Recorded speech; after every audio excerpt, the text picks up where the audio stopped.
Hey, what's up, everybody? Welcome to the Brewing Business Show. This is a space dedicated to the craft beer industry and entrepreneurs who wants to learn more about mindset, health, wealth, business, and of course, beer. I'm your host, Pedro Meneses, and before we start, I just want to make sure you buckle up, crack open a cold one, and get ready to hear some life-changing information. Cheers! So welcome back, everybody, to episode 30 of the Brewing Business Show. If this is your first time, be sure to check out the previous episodes and leave me a review on iTunes so you can help more people to find the show. Guys, I hope today you're ready because we're going to have a very, very powerful episode. Our guest today is one of the most passionate entrepreneurs that I know. And from a young age, he knew that he was geared for greatness. And since then, he has built several multi-million-dollar companies. And through his own adversity and experience, he has developed leadership programs to also help others become the best version of themselves and build epic companies. And today, he's here to share how you can thrive and grow in your personal and professional life through hard work and determination and smash the limiting beliefs that keeps you from everything you truly desire. So welcome to the show, John. It is a pleasure to have you here, brother. Dude, you got to introduce me like every single time I go on a podcast. That was killer. that was good. I would love to do it, man. Why not? I enjoy doing all this stuff, So this is my time of the week where I have fun, when it comes to business and all that kind of stuff. I really enjoy doing a podcast, man. And I'm glad that you're here today because I know that you're going to bring very valuable information to my audience, man. Yeah, man. Thanks for having me. I appreciate it. Yeah, man. So why don't talk to us a little about your background so people can get to know a little bit better. I mean, you're some of the entrepreneurs that I know who have mastered how to face adversity and how to use that to propel you to the future and become more successful. So, but talk to us a little about your background before we get into all of that, man. All right, cool. So this is my 21st year and as a business owner, as an entrepreneur. So, all the way back from when I got out of school, I got out of college, I jumped into a full-time job where I was a director of marketing out of college, making really good money. I got into a really good program. I was working for a real estate investment trust company. They built apartment complexes all across the United States, and my job was to go into these areas where they built these new apartment complexes and get them leased up, like get people to move into them so they could start cash flowing and making money. Well, in 2000, St. Louis, Missouri got hit with one of the largest hailstorms, still on record. I think it's the third or fourth largest hailstorm. And we had all kinds of guys moving into an apartment complex that I worked at, and they were driving big trucks and nice cars and all this stuff. So one day I walked out to the pool. I was asking one of the guys, like, hey, what do you guys do? And he's like, we travel across the United States and we put houses back together and buildings back together after catastrophic events, storm, fire, flood, whatever. And I was like, all right, cool. I'd love to try that. So I jumped in with these guys, started selling. Long story short, I got hosed on commissions that I was owed by the company I went to work for. I started my own business. I had a business partner that stole a bunch of money from me. So I started another business with my brother-in-law, stayed in that spot for whatever. And after several years, I kind of figured out there's just a process of how I wanted to do things. So I ventured out on my own and started my own company, and then have been on that, that course ever since. So here's the part that most people don't understand about entrepreneurship. A lot of times we tell the fun stories and the stories about how I made a bunch of money and how this thing, but I've been bankrupt. I've been borderline divorced. I've had a gun held to my face because I owed somebody a bunch of money that I couldn't pay. All of that stuff. Like, I could tell you probably more horror stories about what it's like to be an entrepreneur than I could, positive ones. There's been some great positive experiences, but I'm sitting in the space that we are in today, and I'm building what we're building today. And it's solely based from all the adversity, all the struggle, all the stuff that I've been through. And my whole mission and the vision of what we do today is to build, we are building a system and process that prevents entrepreneurs from having to go through that same level of struggle that I went through. But I'll tell you, dude, that adversity is a gift. And most people look at it like it's some kind of curse. They treat it like the world is doing things to me. And most of the time we're doing them to ourselves. And it's just because we're refusing to learn a set of things that we should learn or have to learn in order to progress past that. So my vision on, you asked, you brought it up like adversity. My vision on adversity is it's just a life, it's a life lesson. You need to extract the lesson out of it that you are meant to get from it, learn from it, chalk it up, and make sure you don't repeat it. And the guys that I see constantly repeating the same problem over and over and over and over, it's because they're just refusing to learn the lesson. So, but dude, I'm so grateful for all the adversity. I mean, dude, I'm not a very big guy, right? I'm 5'8". I weigh 100, and right now I'm going through 75 hard, but I weigh about 178 pounds. I played baseball. I played collegiate baseball, and getting to a Division I scholarship to play collegiate baseball, I had to work twice as hard as most of the guys that were born with that natural gift. So I learned how to overcome adversity at a really young age. Like nothing in my life that I can remember as young as I can remember has ever been handed to me. So, you know, that's to me, that's a blessing though, right? To a lot of people, they're like, I'm cursed and life happens. But to me, it's a blessing. You know, it's funny that you mentioned that because I used to be that kind of person. I used to be the kind of person that I was trying to avoid conflict and adversity at all costs, man. Every time I think about it, I think like how stupid I was, you know, because now that I understand that the adversity, the struggle is what helps me grow, you know, is what brings the lesson to my life, what makes me better, what gets me closer to become that elite version of myself. I'm grateful for it too, you know, and that is something that most people don't understand. But, you know, right now we're in a season where everybody's struggling, right? Yeah. And, you know, dude, thank God though, right? Like, and I'm not wishing bad on anybody, or I'm not wishing anybody would die or, you know, anything. I don't want any bad, morbid, weird stuff to happen. But to me, this COVID stuff has been one of the greatest blessings I have ever seen for the entire country all at one time. Like it's a wake up call to, hey, you guys were asleep. You were all fat, dumb, and happy and comfortable and kind of just getting by and living your life kind of, you know, lazy and half-ass and whatever. And now this happens and you're actually being forced to come up against some adversity. And for some people, it's the first time they've ever felt that and they're freaking out. But for other people like me, dude, I schedule pain and chaos every single day so that when some shit like this goes down, I'm the calmest guy in the room, right? Like that's something that I do on purpose. So when we have hell and chaos and all this stuff break loose, to me, it's just like, dude, I live in this space. Like this, nothing's going to change, right? We're not going to deviate from our goals or our targets or what we're working to accomplish because some shit that most people can't control happened. Like, no, it doesn't work that way. Absolutely. You know, it's funny because before COVID, I mean, we started 2020 with me and my family. We started with some financial hardship, you know, and when COVID hit, I was like, fuck this. We're ready for this bullshit. You know, like this is nothing compared to what we've been going for the past couple of months. We recover now, and now we're doing more stuff. Like I told you before we started, I'm in the middle of getting my real estate license. I'm preparing for my first speaking gig. I'm doing a bunch of other stuff right now because, you know, it's like the opportunity is right there. But I think everything comes down to the mindset and realize that you have the option to decide, I let this shit to take me out, or I let this shit to give me an opportunity to become better. Yeah. Right?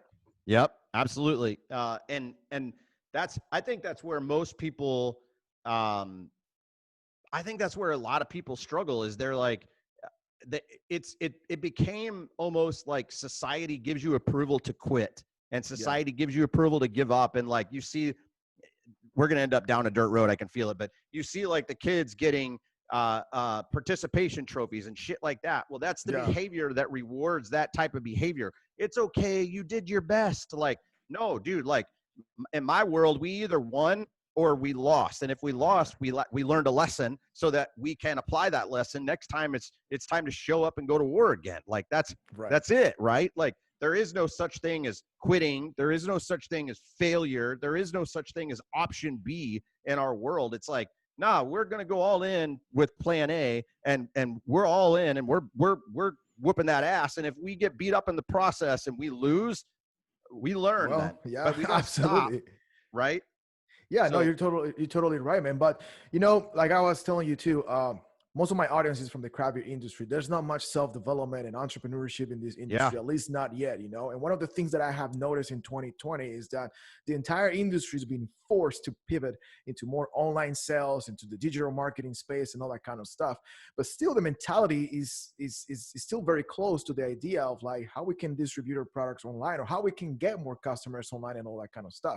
And I understand that everything starts from the mindset. So let's say that I'm a business owner right now. I'm listening to this and I'm getting shocked right now because I never had somebody tell me all the things that you share right now, because that's the point of this show, you know, to be honest, to speak with the truth, like it or not. If it pisses you off, good, you know, because that means it's working. That's so it. If I'm somebody who has never have an approach like the one that you're giving us right now in this episode, man, and it's like, well, so if there's a different way I can deal with this situation in my business right now with all these stupid mandates and all that stuff, where should I start? You know, if somebody asks you that, what you will say to somebody who's like, I don't know where to start? The beautiful question. So I've been in, at this point in time in my career, I've consulted over 1,200 businesses and from many different verticals, right? I don't care what the vertical is. What I'm about to show you and teach you is worth millions of dollars. Okay. So if you take every single business, and if you guys are listening to this and you take out a sheet of paper and you make 5 boxes horizontally across the top of the piece of paper, okay? Mm-hmm. And the boxes become exactly in the order that I say that they go. It's marketing, sales, operations, production or fulfillment, and then HR and recruiting, okay? If you take these boxes in a row, if you can say to yourself right now, I cannot generate a lead at will. I cannot generate a new prospect at will. I cannot generate a new client at will. Then it doesn't matter what else you got going on in your business. It doesn't matter that you're the greatest fulfiller. It doesn't matter that you're the greatest brand maker. It doesn't matter that you're the greatest brewer in the world. None of that shit matters if you can't get in front of a prospect. So my thing is, every single company that I walk in, I diagnose, where's the hole? Are they really, really great at marketing, but they suck at sales? Are they really, really great at sales, but they suck at marketing? Are they really great at operations, but they suck at marketing and sales? Every single time, I don't care if the company's doing $1 million. I don't care if the company's doing 100 million. If there's a breakdown going on somewhere, it's because somebody in the organization failed to master the very thing that was 2 steps before what they're trying to work on right now. And either they chose not to do it because they're lazy, or they didn't want to do it, or they decided that, oh, I'm going to outsource that, but they don't even know what they outsourced because they didn't take the time to even half-ass learn what it is that they're trying to do. So anytime somebody's ever come to me and said, John, I've given a bunch of money to a marketing firm, but these marketing firms just keep screwing me, I ask them the question right out of the gate, bro, you know where, if you were to look on Facebook, you were scrolling through Facebook, you see a Facebook ad and you click that button that says opt in, where does it take you after that? I'm not really sure, dude. So how are you giving thousands of dollars to somebody when you don't even know what the fuck is happening to your thousands of dollars? Like, to me, the biggest mistake that people make in business is ignorance. Right. Understand that? And it's their own self-ignorance where they're refusing to self-educate to learn a skill that they must master in order to become great at business. If you can't generate leads at will, you shouldn't fucking do anything else until you can generate a lead at will. And you don't have to become a master marketer, but you got to know enough in your mind when you're giving money to people who know how to market to be able to talk to them about what it is that they're going to actually do to get the product in the hands of the right prospect that you actually want to do business with. And I'll tell you something that's even scarier. Most of the people that I talk to don't even know who their ideal client is. Right. Can you imagine that? Like, that's crazy. Yeah. Marketing to? I don't know who I'm marketing to. Everybody. People tell me everybody. They tell me that shit all the time. I market to the masses. No, dude, that ain't your ideal client. Right. That's not. Like, and if you know me, dude, if you watch my Facebook page, I'm constantly making posts to the guy that I want nothing to do with, right? Because so I'm pushing the guys I want nothing to do with out. I'm pushing them out, but I'm bringing the guys that I actually want to work with in, because I talk about how I feel and what I believe and what I stand for and who I am as an individual. That right? So then that attracts the people I want to work with. It pushes away the ones that I don't, right? And I do that in If you look at my paid ads, if you looked at my organic stuff, if you looked at the stuff we post and Google and YouTube and whatever, that we do the same thing. We talk to the people that we want to do business with, and we talk shit to the people we don't want to do business with, so that they don't come into my space and pollute my air and cause me problems and all of that. So if you're an entrepreneur and you're listening to this and you don't have marketing down, your focus needs to be learn some marketing. Your focus needs to be slow down, learn some marketing, learn how to generate a lead at will. You don't have sales down. Your focus needs to be study sales. If you don't have internal operations, systems, procedures, processes, things of that nature, you got to learn how to do that. And I'm not saying learn how to be a master of all these things. Yeah. I'm saying learn enough about them where when you go to hire somebody or you go to have conversations with somebody, you're speaking intelligently with them. Every single position inside this company and inside any company that I've ever owned, I can sit down and do that job. Right. I might not be great at it, but I know enough about it that if my ops person needs something, I can talk to them about operations. If my marketing people need something, I can talk to them about marketing. Every single person in this company I can have a conversation with, and that's what gives me trust and gives me faith as an entrepreneur to release control to them, because I trust myself because I've done the work, so I trust them. Does that make sense?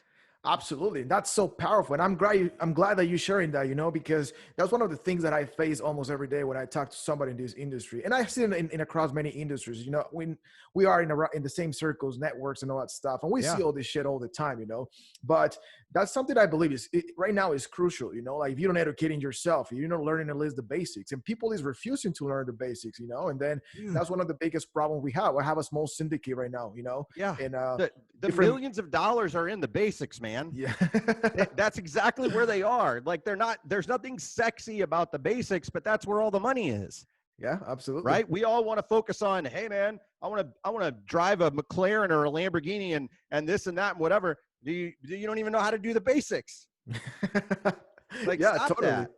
Yeah, absolutely. No, I totally agree with you on that, and that's what I was telling you. I see this a lot recently, and like I was telling you, we have this small syndicate where we're trying to support each other, because there's that opposition, in this industry when you come from outside the craft beer and it's like, oh, I have these marketing services or this video marketing service or whatever services you offer that it's not related to producing beer and all that stuff. And there's the opposition, like, oh, these motherfuckers are here just to rip people off. These motherfuckers are here just to like charge us thousands of dollars. Like, first of all, you get what you pay for, but if you don't know how to do shit, like, how do you expect to grow your business as well? You know? That's it. All right. So let's take it outside of business in general. Do you remember, and I don't know if you will or not, I don't know how old you are. I might be older than you, but do you remember when there was this company called Publishers Clearinghouse, and they would send postcards to people's homes on a regular basis, get them to sign up and send a check back for like $19.95, right?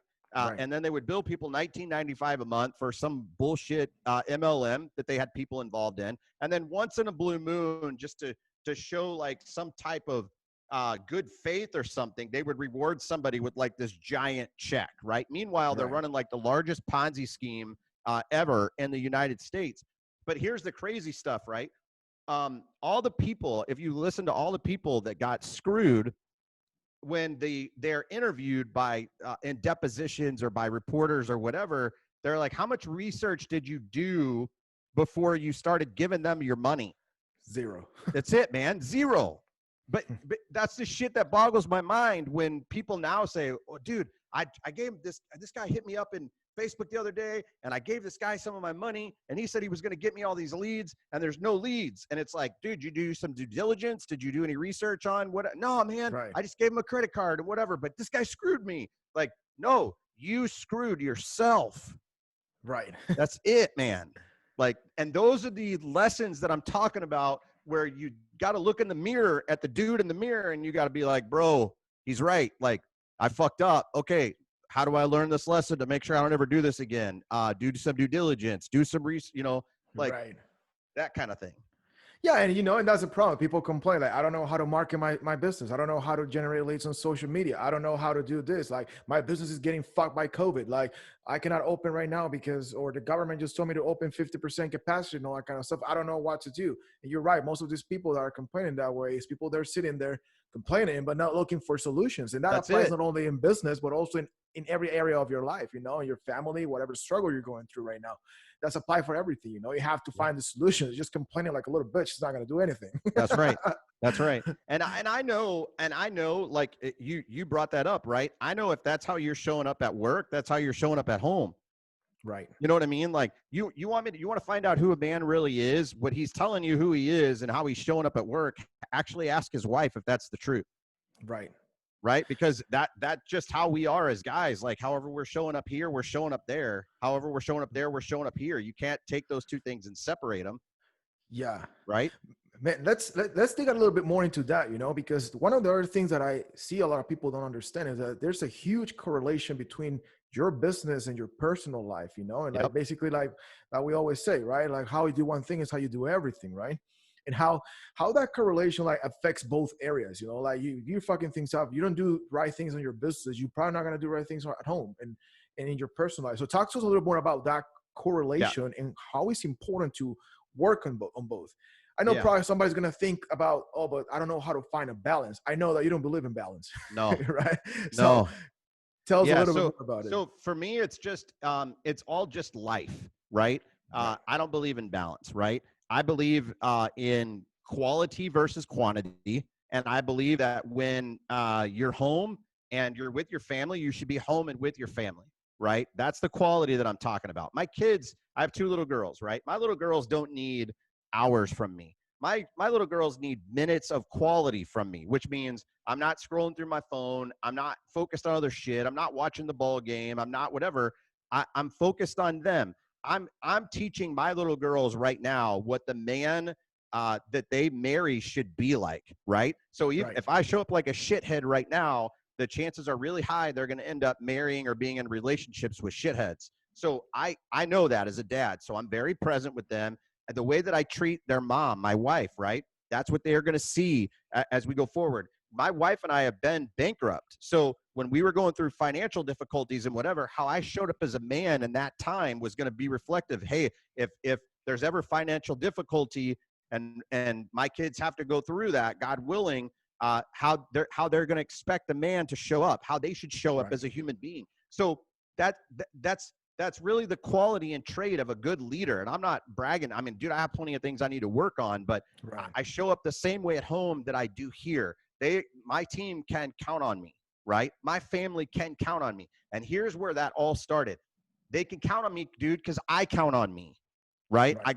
I work out twice a day. I eat right. I take care of my body. I take care of my mind. I read. I pay attention to my spirituality. I pay attention to who I am as a person. I invest in myself every single day. And that just comes from being intentional, number one, and being consistent, number two.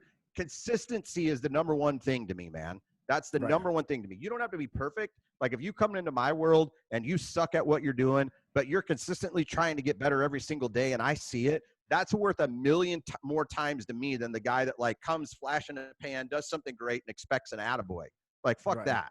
What Yeah. I want the guy that's going to chop wood every single day, every single day, every single day, every single day. Because I know that compound over time, he gets to the end of the year, his production's going to be way more than the guy that just every now and then does something great, right? So it's the same thing with us, man. Like if you go to the gym a couple times a week, but you eat pizza, you eat shit on the weekends, your body's Yeah. not going to outwork the shitty food that you put into your system, right? So Right. we could do a whole podcast on that, but it's exactly like you said. You show up shitty in one area, you're going to show up shitty in a lot of other areas, and it's really easy to fix, right? It's just start to get clear about what you want, start to get clear about who you are, start to get clear about what you want to become or who you want to become, and then just map it out. Like, what's the work I got to do? I want to lose 10 pounds. What do I got to do? Got to eat a little bit of less of this, a little more of that, put a little more effort into the gym. Boom, I lost 10 pounds, right? Be Right. consistent in my effort, be consistent in how I do things. And I say to people all the time, man, you think I want to work out twice a day? No. No, I don't fuck no, want I to. don't. Right? No, I don't. But what I get out of it, the output that I get out of it, the production that I get out of it, the performance that I get out of it. Yeah, 43, almost 43 years old, and I'm in better shape than I was when I was 24 years old. Right? And that's absolutely. because I'm just disciplined to the consistency. That's it. The whole game for me is there are plenty of days I wake up in the morning, I'm sore, I didn't get good sleep that night, whatever, and I'm like, the bitch voice shows up and it's like, bro, just a little bit longer, stay in bed, or tomorrow, or what. No, that's the man I'm beating, right? So as Right. soon as it starts talking to me, I'm like, dude, no, you don't talk to me like that. I get up and go to war, right? So Yeah. I know And, you and get that. I know, and I'm glad that you mentioned that, because that's another thing that a lot of people also, another mistake that a lot of people do. They believe that whatever the fuck is going on in their life is happening only to them, and that's the reason why I'm appreciating that you being very open from the very beginning. Because you talked to us about you being bankrupt, about having a gun, against you, that kind of stuff. Like those are kind of things that not many people have the balls and the courage to talk about. But I'm glad that you're doing that, because that inspires people to see that, listen, you're not the only one. Like, stop No. believing that's the Beach Boys, like you said, telling you like you're the only one going through all this shit. You're the only one suffering from COVID, or your business is suffering from COVID and all that kind of stuff. How you can start changing that mentality of believing that you're not the only one, but you can change it. There's not a single person on the planet, and I know some guys worth billions of dollars, right? Mhm. There's not a single person on the planet that I've ever talked to where they didn't struggle, where they didn't Right. go through some type of pain, adversity, whatever. The how do you change it?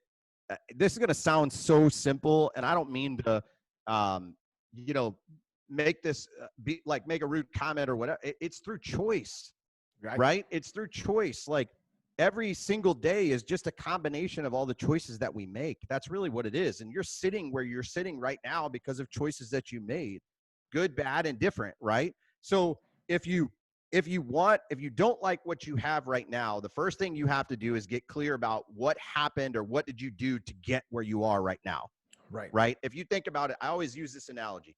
If you think about it as a pilot, right?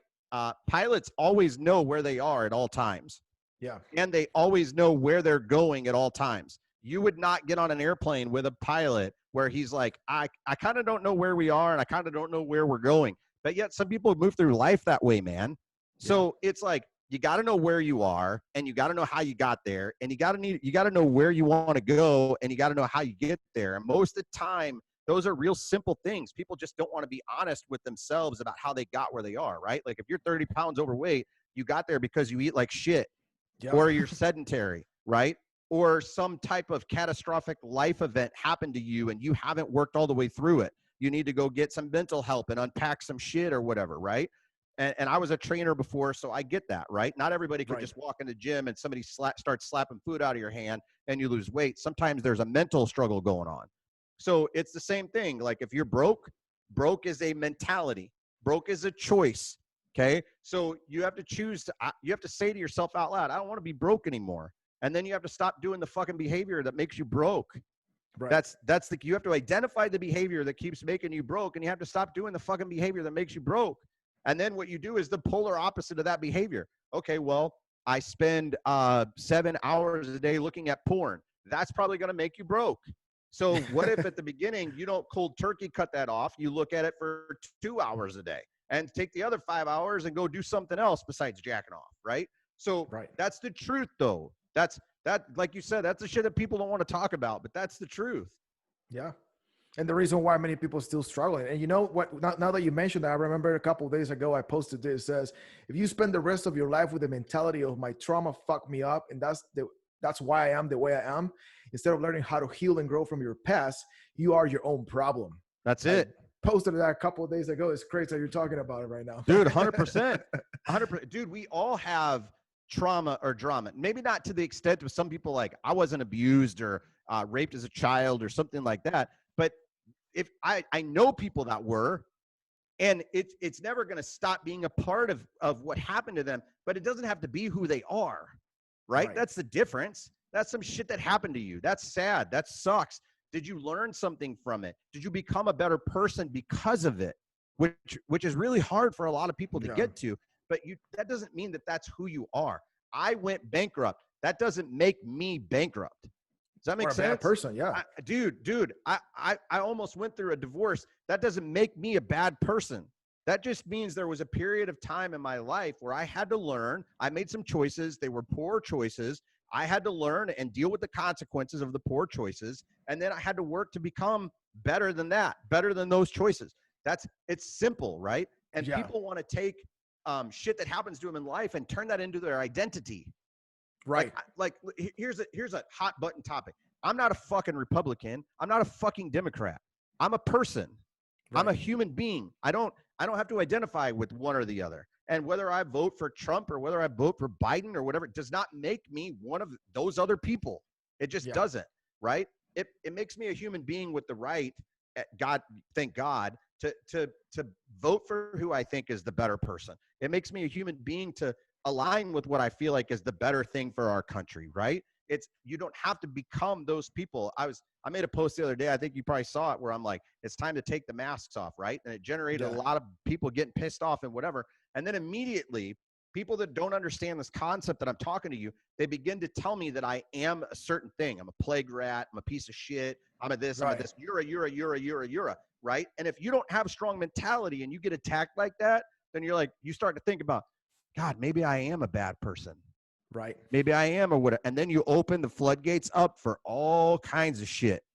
So if nothing you guys can take away from this is any more important than this, you are who you say you are in your mind on a repetitive basis. You got to understand that, right? Yeah. If you say to yourself, I'm not good at marketing, you won't be good at marketing. If you say to yourself, I'm not good at sales, I'm just not good at business, you're not going to be good at business. But if you say to yourself and you practice it every single day, I'm a fucking badass business guy. I'm a badass marketer. I'm a great fucking sales guy. I'm a this, I'm a this, I'm a this. Dude, you will be. Yeah, absolutely. Because your mind will start to align the things and put the work in front of you that has to be done in order for you to become those things. Yeah. And man, that's amazing. And I'm glad that you're sharing all of that, because I think this is exactly what my audience needs to hear right now at this point in time, that we're less than a couple less 100 days before the end of the year, and I think it's a great opportunity to really reevaluate your life. And not only how do you want to end up in the next 100 days, but also how do you want to start 2021? Because regardless of what happened, this shit already is here, affect all of us. You just have two options. So you can just move forward, find a solution, and like you said, put the right things in your mind. Is just stay where you are and be a complete loser for the rest of your life. It's your fucking choice. It's not going to be the government's fault. It's not going to be your family's fault. It's not going to be your boss' fault. It's not going to be your partner's. Nobody but your own fault if you stay where you are right now, So tell us a little bit more about what is something that you would recommend for somebody who's like, dude, I'm trying to work on all this and I really want to finish this year in a different mentality with a different perspective. What would you say is one of the best ways to start, besides like working on your mindset and all that kind of stuff, of course, right? Yeah. What would be one of the so two things. So the calendar doesn't mean shit to me, just so you know that, right? My world operates in 90-day increments. Okay. So every 90 days, it's a new year for me. Okay. So just because we're 100 days from the end of the year, I don't look at it like that. I look at it like today is September 24th. I have 4 days till the end of this current year for me, this current 90-day cycle. Then we start October, November, December. That's a new 90-day cycle. So I'll evaluate what I did the last 12 weeks. I'll celebrate the wins. I'll write down the losses. I'll get clear about what I have to do to not repeat those losses. And I will prepare and go to war again for 90 more days. Then at the end of those 90 days, I will do the same damn thing. Okay. That's how I operate. It's me against me. It's not me against a clock. It's not me against time. It's not me against this, whatever. Every single day that God puts air in my lungs and he wakes me up, it's me against me. I don't look at competition. I don't believe in competition. My job is to become the best creator on the planet at what I do, so that nobody can even touch me if they try to compete. If they try to compete, they're 4 steps behind or 5 steps behind already. They're already too late. Okay. So that's number one. Number two, if you're looking at 2020 and the rearview mirror and you're going, man, this year has really sucked. Okay. Draw a line in the sand and say, I'm not looking in the fucking rearview mirror anymore. Right. Where I am right now is where I am, and it is what it is. And so you need to get out a piece of paper and you need to make a list about what do you want, not for the next 90 days, not for the rest of 2020. I'm talking about in life, man. Like, what do you want? Where do you want to live? What kind of money do you want to make? What kind of financial freedom do you want to have? What type of relationship do you want to have with your wife and your kids and your husband or whatever the case may be? You need to write that stuff down and you need to put it on a wall somewhere, and you need to make it something that you look at every single day. Every single day. These are disciplines that I have, right? And I look at these things, and then when something comes to fruition on that list, it doesn't mean I stop. It means I reevaluate the list. I create a new list. I got a new level to create. I beat that level, got a new level to create, right? So to me, I view this whole thing as a game. I expect there's going to be problems that come up. I expect there's going to be roadblocks, adversity, whatever. And I prepare for that stuff every single day. Like I'm telling you, when I go to the gym for 2 days, I'm preparing my body, so on and so on, right? So I look at this whole thing like a game. My job is twofold. This is what my whole mission in life. Number one, to give my kids an opportunity that I was not given as a kid. To give my kids an opportunity that I was not given as an adult. That my parents couldn't afford or chose not to afford to give me. When I leave this place, my kids will start from a different place than I got to start from as a child. Does that make sense? So I'm giving them a couple steps forward while at the same time teaching them humility along the way. And second, my other sole mission and purpose is, while I'm here to touch as many lives as I possibly can and leave those people after I have conversation with them or I work with them or I live with them or whatever, leave them a little better than where I found them. And that's it. So every day to me, that's my job. Every single day. If someone in here decides to quit tomorrow, there's not anybody on this team that's going to quit tomorrow and say, damn, I'm worse off than I was before I fucking started here. They're not going to do it. And that's because while they're here, my job is to challenge them to become the very best version of themselves that they can possibly be. So my challenge to those of you watching this is, what are you going to do starting the rest of the day today, going into tomorrow, to just start working on how do you become the best version of you possible, so that when other people come in contact with you, they're coming in contact with a fucking awesome person. Right. And you know, one of the things that is important to mention, I believe, is that when you talk about becoming that best version of yourself, like, we don't have to have the same version, you know, like there's a lot of people that they don't want to be billionaires, you know, they maybe just want to have a good living, and that's fine. But it's not going to happen even if you don't start at some point, you know, like you don't have to have the goals to own a Lambo, have a McLaren like you do, and all that kind of stuff. You don't need to have those goals. But if your goal is to be at least a good father, a good mother, you know, and a good employer, like you said, like everybody who will quit today, they will not be the same as the day when they started, because you help them change their lives. If that's your goal, that's completely fine. But you have to start working at some point and start doing the work to get there, you know? Yeah. And you asked a really good question, like, where do they start? I will say, once you start, don't stop. Right. Like, that's a common mistake that I see with a lot of people. The fastest way to have to like stop going through the process of starting is to stop stopping. Like, once you get the momentum, keep going, go a little further. Once you're the guy that's in really good shape, then go a little further. How much more? How farther can you go? Right. That's the key, man. Like, I think, I'll tell you the story, kind of wrapping up here or whatever, but I watched my wife's dad, my father-in-law, work 20 plus years at the same job. And he was good, man. He was really good at what he did. He was a foreman, airplane foreman. They built planes at Boeing and things like that. And then I watched this man retire. And I watched him sit on I've been watching him sit on a couch for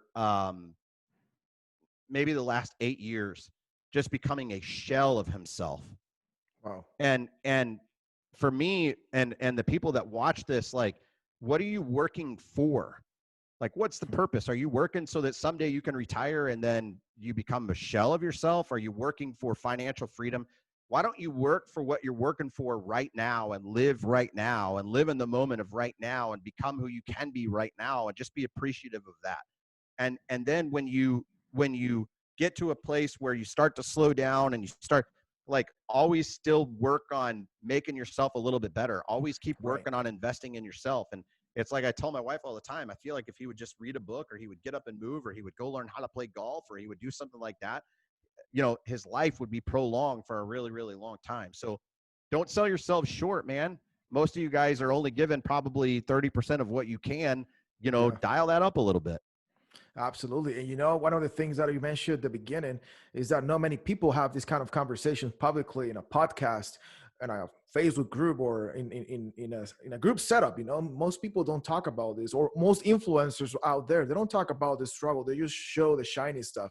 And when you said that when you need to start doing something, just don't stop, I think it is important to mention that during that process, just because you decided to start, just because you figure out what you want in life, it doesn't mean that you're not going to find some obstacles. You're still going to have Sure. to do some shit in life, Yeah. and that's the thing that I want people to understand, because just because you have decided to change your life, or decided to move toward your goals and actually do something for your family, your business, and especially for yourself, it doesn't mean that you're not going to face some shit. It's going to happen, but that's what your will to not stopping is going to come in play. Yeah. And all the days where you're preparing, right? That's really what that scheduling pain is every single day. It's just preparation. It's Right. preparation so that, God willing, when the time happens that I have to unleash or go to war or protect my family or protect my business or whatever, I'm prepared. I'm ready to roll, right? Because Right. there's a lot of people that count on me. So I have to be able to carry that load. Absolutely. No, that's great, man. I really appreciate you sharing all of this. And now just start wrapping up a little bit. Tell us a little bit more about Smash, man, because I know that you have this program, and I know that there's probably people listening right now that they might be interested in getting some help with their business, in their personal life, some Yeah. coaching. That's Yeah. important. I mean, coaching is very important. Is I something that I love to do, invest in myself and get coaches, be part of networks and all this kind of stuff that can help me grow. So talk to us a little bit about Smash. Yeah. Two main things, right? So, well, we own a marketing company, a recruiting company, a consulting company. We've got a small contracting company, and we've got an HTC company. So we do high ticket closing for a lot of people that generate leads but can't close them up. But Right. The other thing that we're working on and building is what's called the Real Business Academy. So I'm taking, just like we're doing right now, I'm taking 20 plus years of being an entrepreneur, and I'm literally dumping all of it into this academy. Real-time training. We update it every single week. We're bringing on some killer people to put inside the training with us, but you can get access to that training for, like, I think it's $197 a month. And I've watched guys scale their businesses up 6 figures in a month from what they, the videos and the content in the Facebook group and all the stuff they learn in that training. But you can get access to anything we do at www.thesmashco.com. Everything that I do and everything that we do is on that platform. Absolutely. Thanks for sharing that, man. And just before we finish with this episode, man, like I was mentioned before, the craft beer industry is my main audience in this podcast. There's a little bit of lack of self-development and all that kind of stuff. What would be what piece of advice you can give to the industry when it comes to moving forward after COVID and all that kind of stuff, and the importance of implement some sort of network or mastermind and actually seek for coaching and health and self-development for not only for their business, especially. Yeah. So I would say step number one, listen to a podcast daily with somebody that you align with. And it two things. You need to listen to something that's going to help you better prepare mentally, and you need to listen to something that's going to teach you a new trait, right? I read a lot of those types of things, right? I also listen. I'm not a guy out of integrity. I have two coaches. Actually, I have 3 coaches. I've got a guy that we work with on a regular basis on the marketing side. I've got a guy that helps me in mental toughness. And I've got a guy that I look to for all my business decisions and directions that we're going to go. And if I run into a predicament or a problem, I reach out to these guys. So, as an example, I spend like $15,000 a month just in coaching, right? Right. So, and that's because I got to have people that I trust to go to. I trust everybody here, but I got to have guys that have built big businesses and whatever to go to and ask them questions when I'm going through some adversity or struggle or, whatever. So I would say get your mind right with listening to stuff, get your mind right with what you put into it. Stop watching so much fucking TV and news and all that stuff, and then get invested, like invest in yourself, right? Sometimes when people say, well, it costs a lot of money to hire a coach, it costs a lot of money to fucking go broke too. Yeah. So you got to decide, like, you know, as a guy who's been broke, like made a lot of money, gone broke, that's an expensive fucking process. I wish I would have hired a coach long before that happened. I probably wouldn't have done it. So right. Those are the main things that I would suggest. Well, you're completely right, man. I'm sure that, yeah, hiring a coach might be expensive, but it will represent some return on investment. But if you go broke, you're fucked. There's no return. Yeah, that's right. That's exactly yeah, that's right. awesome, man. Well, thank you for being here today, man. I really appreciate you taking the time for being in my show, man. I'm grateful because you really, I mean, you impact my life during the past 45 minutes, man. I really appreciate that. And I'm sure that you also impacted so many people who listen to this podcast already. And thankfully, this is growing. So I know more people will reach this message at some point. But thank you for being here today, man. I really appreciate you. Yeah, brother. I appreciate it. Thanks for having me. Absolutely, man. And for you guys listening, if you enjoyed the show, make sure to share it on social media. Put it on a DM, a text message, email, whatever you can do to help me spread the word. And also make sure to leave us a review on iTunes or subscribe to the YouTube channel so that more people can find the show and get access to all this valuable information. I will see you guys for the next episode. In the meantime, be safe, keep working hard, and cheers. Later, brother. Hey guys, thank you for watching. This show was brought to you by the Marketing Brewing Company, an industry-leading marketing provider and coaching firm. If this episode have provided with valuable information for you and your business, make sure you subscribe to the YouTube channel. And if you know somebody who needs to hear this, share it with them. Send me a text message, a DM, put it on social media, whatever you can do to spread the word. And lastly, if you're a brewery owner ready to take your business to the next level, make sure you head to marketingbrewingco.com and fill out the form to get started and get your free assessment of your current marketing and sales strategies. I will see you guys for the next episode. In the meantime, cheers.